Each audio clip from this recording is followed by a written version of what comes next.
Benchagra, je suis chef du pôle Solidarité, Jeunesse et Sport à la ville de Luxeuil-les-Bains. Donc je suis notamment en charge des questions liées à la politique de la ville et donc en particulier aussi donc, l'accompagnement du conseil citoyen de Luxeuil. Je suis Eliedi, je suis membre du conseil citoyen depuis le début et ensuite après je suis restée quelques temps et je suis là depuis le début. Alors c'est un partenariat que je qualifierais maintenant bientôt entre guillemets d'historique, puisqu'on travaille avec Trajectoire Ressources depuis 2015, donc depuis la création du Conseil citoyen de Luxeuil, de par son expertise et puis aussi sa dimension régionale qui permet à Trajectoire d'avoir une vision plus globale du fonctionnement des conseils citoyens sur l'ensemble de la région.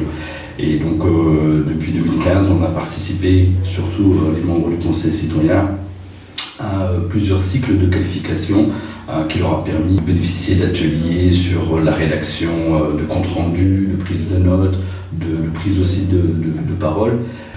Naturellement, qu'on les a sollicités pour nous accompagner à l'action du conseil citoyen de Luxeuil sur l'année 2021. Alors pourquoi 2021 ?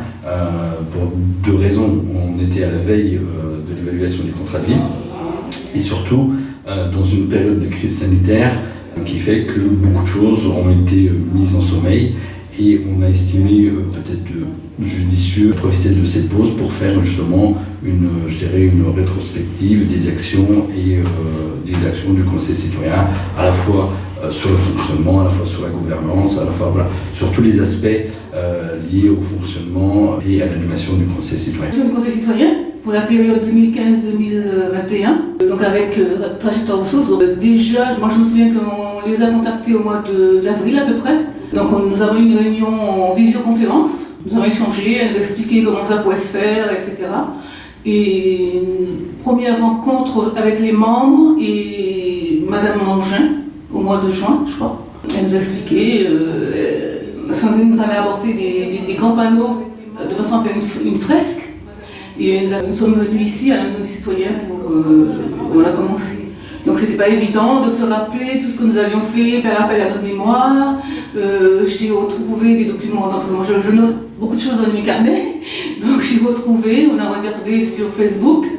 Et puis nous avons trouvé des extraits de journaux, donc tout ça a complété. Et après on s'est vu fin septembre avec Sandrine.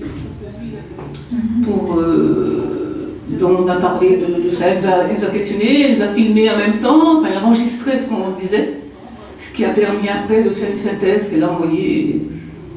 Et il fallait vérifier. Donc Mohamed nous a fait parvenir la synthèse de façon qu'on garde, qu'on lise et qu'on dise si on était d'accord. Publication qui avait, comme objectif de pouvoir le diffuser sur une échelle très large au niveau du département, de la région, voire plus, pour pouvoir en faire bénéficier donc, les autres conseillers citoyens et également les autres professionnels de la politique de la ville. Donc effectivement, c'était une demande de notre part d'avoir ce livret, à la fois pour avoir un échange de pratiques, mais aussi surtout pour les membres du conseil citoyen, pour la collectivité, pour le local, d'avoir, je dirais pas une sorte de souvenir, mais en tout cas une valorisation de ce qui a été fait depuis 2015. Il n'y a pas très longtemps que j'habitais Luxeuil. J'avais eu un petit flyer dans la boîte et j'avais vu qu'il y avait que le conseil citoyen existait, qui mettait en place. Donc j'ai participé, parce que dans nos nouvelles, ça me permettait de connaître, d'être à l'aise et d'éventuellement aider ce que je savais faire en fait.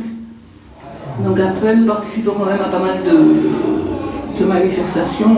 La participation citoyenne, même s'il y a eu des supports via les visios, via le numérique, a été quand même freinée et l'implication a été moindre, qu'avant la crise sanitaire. Néanmoins, c'est comme le vélo. Je l'ai remarqué depuis la fin de l'année 2021. Les membres du conseil citoyen se réunissent à nouveau, ont le plaisir à se retrouver et surtout le plaisir à aller de l'avant pour continuer l'action qu'ils ont depuis tant d'années. De livrer pour avoir une trace.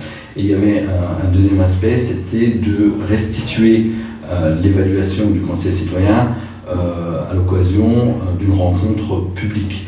Pourquoi une rencontre publique? Pour permettre aux habitants du quartier prioritaire ou, je dirais, de la commune en général, de mieux connaître l'action du conseil citoyen. C'est ce qui a été fait le 15 février. Alors je vous donne rendez-vous le 5 mai prochain, donc à l'Assemblée Générale de Trajectoire Ressources, donc à très bientôt.